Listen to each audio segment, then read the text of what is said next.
Halo adik-adik sekami, apa kabar hari ini? Sehat, kuat, ceria. Nah, di part 2 ini kita akan belajar tentang sejarah sekami. Tentu Sobat Cilik mengenal di manakah kota Paris. Ya, kota Paris terletak di negara Prancis. Negara ini terkenal dengan Menara Eiffelnya.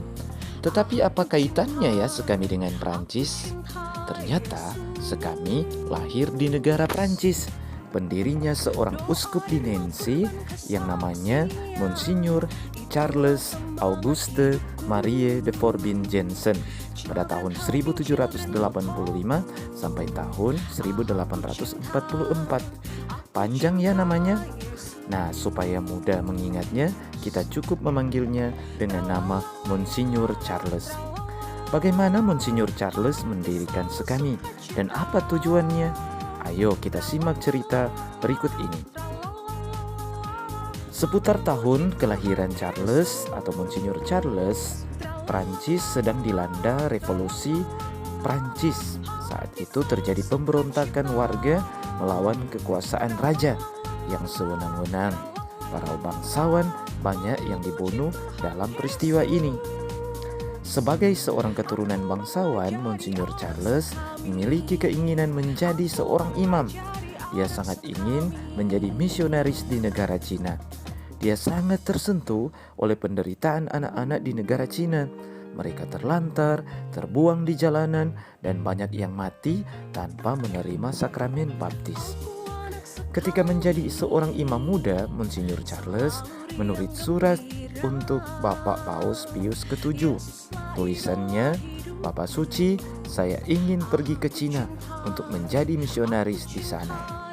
Bapak Paus tidak memberikan izin, jawabnya kepada Monsignor Charles.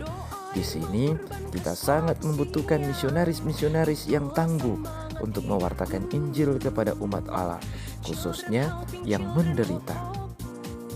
Kendati permohonan Monsignor Charles ditolak, pada saat itu Pastor Charles tidak putus asa. Dia bertemu dengan Pauline Jerichot dan menceritakan keadaan anak-anak di Cina. Dia semakin tekun berdoa untuk anak-anak di Cina. Dalam doa-doanya, dia menemukan terang yang meneguhkan hatinya. Dia yakin walau terhitung masih lemah dan membutuhkan perhatian, anak pada saat yang sama adalah anak Allah. Mereka kaya akan iman dan kasih. Anak-anak bisa ikut ambil bagian dalam tugas misi gereja. Monsignor Charles semakin yakin bahwa anak-anak mampu membantu anak-anak. Ketika menjadi seorang uskup di keuskupan Nancy, Monsignor Charles mengumpulkan anak-anak. Dia menceritakan situasi yang memprihatinkan yang dialami anak-anak di negara Cina. Lalu bertanya pada anak-anak, apakah kalian bersedia membantu anak-anak yang ada di Cina?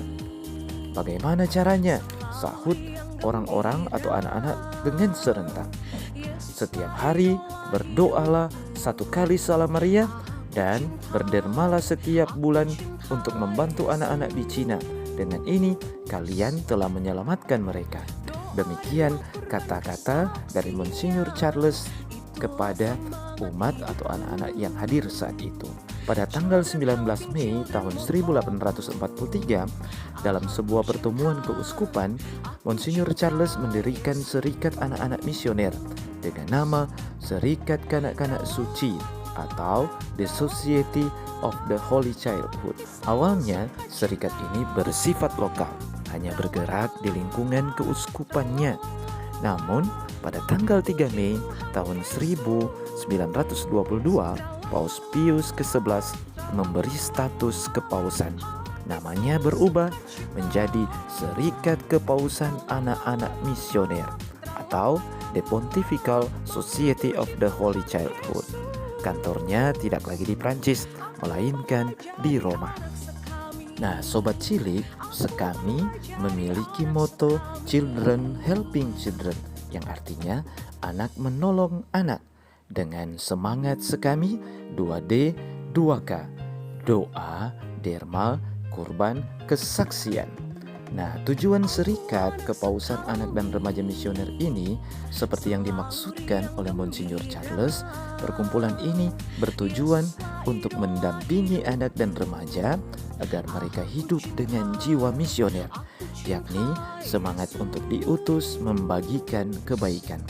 Guys, gas, salam misioner.